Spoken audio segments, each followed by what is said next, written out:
what I realized that what made the first video viral wasn't the depth of hardcore engineering. It was the lack of hardcore engineering, the naivety, the playfulness, the joie de vivre, the like, let's just build something cool. You know, that spirit. I feel like I realized what the heart of this project is. And the heart of the project is playfulness. The heart of the project is not pragmatism, it's playfulness. Hi everyone, I am so confused. You wouldn't believe. I thought I couldn't be more confused than what I was during the Marble Machine X process, but in a way I'm more confused than ever, and in a way not. Okay, first of all, the format for this video is going to be a bit different. This is going to be more of an audio podcast style, where I'll share my thoughts raw and unedited directly with you. So what is the subject for today? Well, I have finally realized what design requirements are and what design requirements do for a project. I've been talking about design requirements. I've been referring to Elon Musk's algorithm about making your requirements less dumb, but it's not until now that I have fully internalized or starting to internalize what design requirements can do for your design projects, whatever you're designing. Without requirements, all the time and effort spent on this project is completely wasted. It's truly completely wasted. We have to start with the requirements. So I have started writing design requirements, and I have realized something very special about the project. Basically, when I started to write design requirements, I started with user stories. And what I realized when I was writing these stories was how extremely non-important a lot of bells and whistles of the functionality was. The important thing I realized when I was writing all these stories was that the machine was reliable and functional. So that was my first epiphany, like to add any kind of function that messes with the reliability of the machine is not okay, basically. So I was like, okay, we have to take away all artistic considerations, like I've been saying for almost 2 years. I've been telling you that looking cool is not important for this project. I've been telling you that form from function is everything, and reliability and the function is all we care of. We don't care about how the machine looks. We can just build it as boring as possible, and that's the best machine. And then I started to approach the project from a completely pragmatic engineer perspective, and I was writing design requirements. Why are we doing this project and what should it do? And when I was doing that, I realized the project doesn't make sense. You know what's a good tool to play music? This is a good tool to play music. This has been engineered, and the design requirements have resulted in a fantastic instrument that you can play with. A MIDI keyboard is a perfect tool to play music, okay? A marble machine is almost the worst possible solution you can have. When I was doing this design requirement process, and I was looking at it from a completely engineering, pragmatic perspective, and I was asking the question why, which is an engineering question. Why do we do this? The answers comes out, we shouldn't. From an engineering perspective, the Marble Machine project is completely not valid.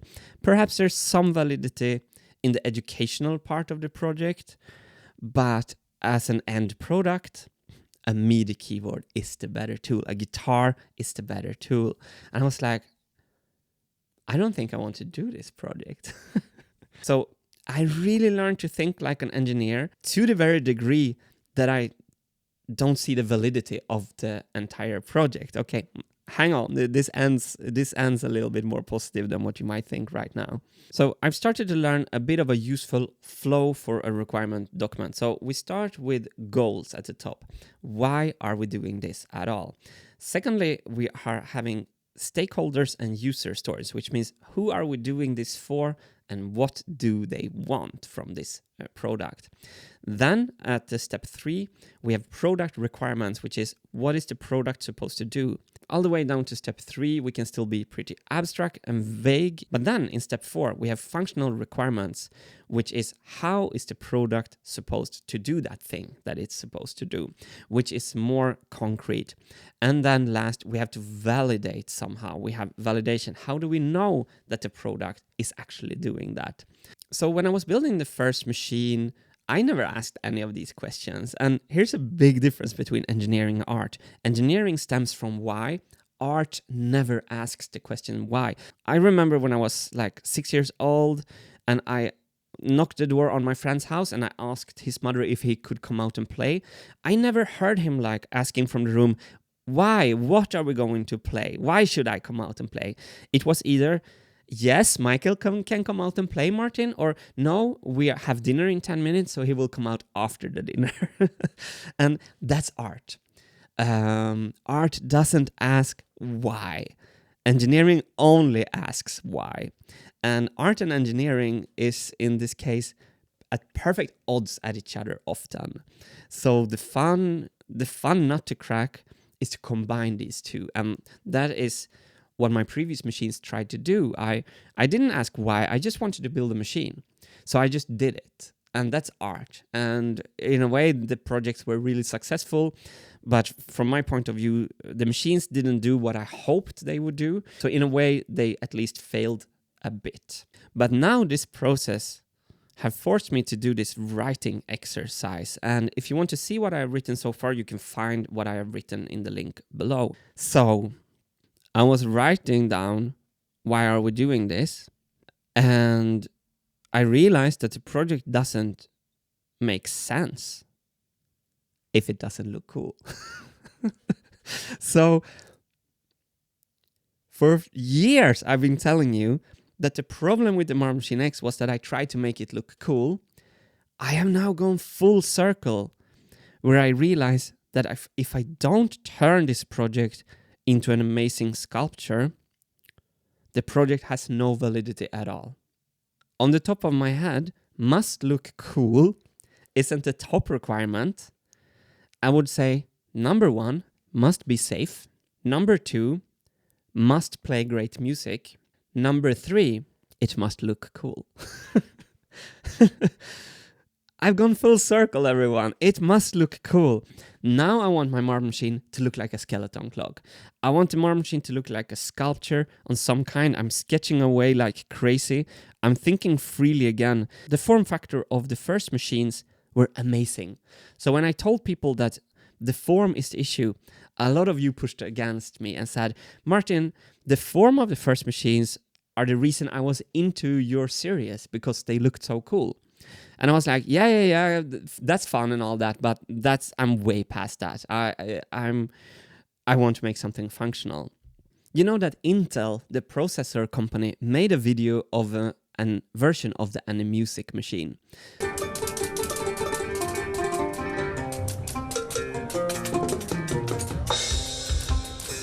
This video is among the most boring things I've ever seen. Sorry, Intel.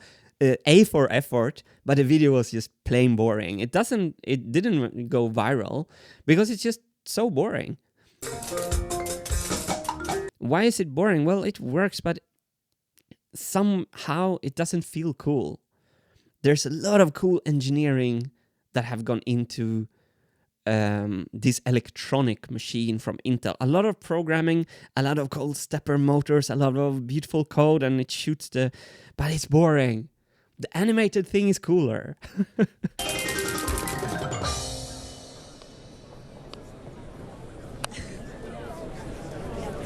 And I was almost building this version that you see on the screen right here.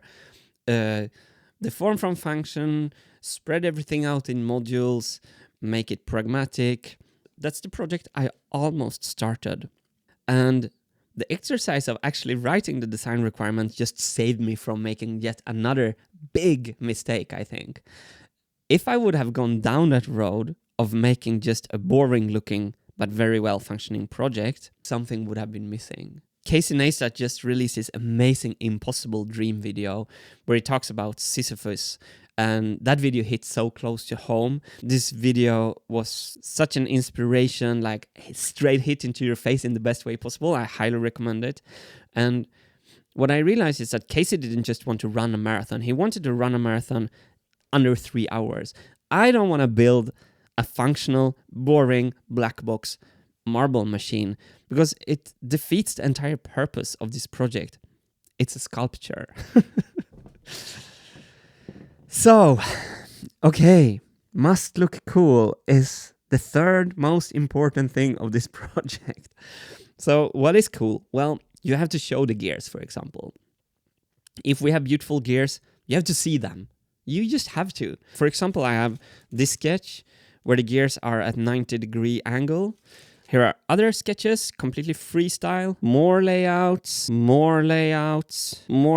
and in this one you can see that the wheels are 90 degrees towards the audience, so you would see all the spokes of the flywheels turning. I mean, what concert do you want to go to?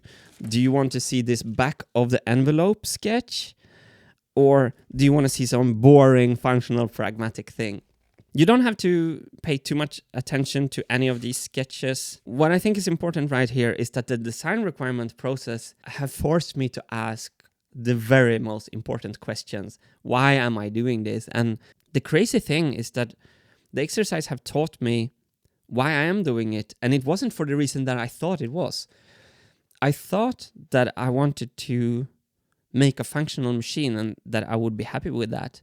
And now I realize that that's not why I'm doing it. I'm much back to the original machine. Let's make something that looks cool.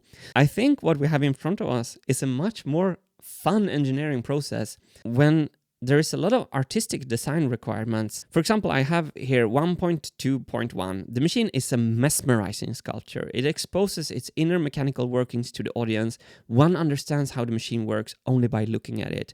And 1.2.2. The machine is mesmerizing. It makes people tell all their friends about it. What I realized that what made the first video viral wasn't the depth of hardcore engineering, it was the lack of hardcore engineering, the naivety, the playfulness, the joie de vivre, the like, let's just build something cool. You know, that spirit, that's the greatness of the first machine. And it would be such a shame if I went on and just become this grumpy, pessimistic, worst version of myself where I think it's an engineering pride to be grumpy and pessimistic and say no, that won't work to anything.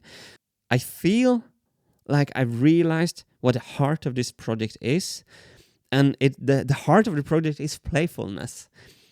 The heart of the project is not pragmatism, it's playfulness. Okay, I think the machine should look like a skeleton clock. Exposed gears and beautiful. And it's a cool idea. Who needs a skeleton clock? No one. We have our iPhones. iPhones, by the way, are a good example of a product which actually looks pretty beautiful, you have to admit. Most modern technology products look very, very beautiful. They're beautiful items that combine state-of-the-art functionality with state-of-the-art looks. Some companies have better design language than others.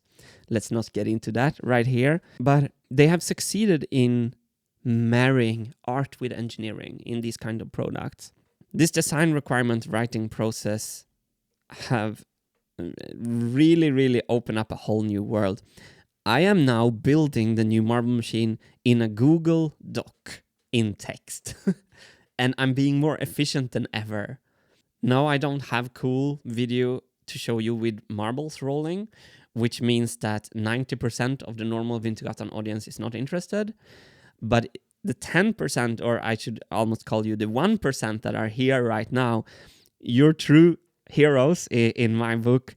99% of people coming across this video, it looks like I've been less productive than ever. And it feels to me that way as well. I feel super frustrated that I'm sitting writing words in a Word doc. What does that have with marbles to do? But slowly and slowly, I start to realize that this exercise is the foundation for a much more fun and interesting and, dare I say it, cool looking video series and design project. So yeah, the Discord engineering server that we started a couple of weeks ago have been phenomenal. I want to thank everyone who hangs out at the Discord engineering server. I now have a place to interact with engineers that helps me move forward and check my bias at all times. So thank you to my new YouTube members. I've actually made it possible to join the YouTube channel. Feel free to become a YouTube member. I really appreciate all of you who have joined so far. Thank you so much. Design requirements, question mark. Can't you see I'm busy designing? I'm not that guy anymore. I was that guy for 6 years and I'm not anymore. Let's see what change that we'll have for the Marm Machine project in the future. Thank you for watching and good luck with everything cool stuff you do. And whatever you do, don't forget to spend 2-3 years in a Google Doc before you start building. That's the way to do it. Okay. Ciao.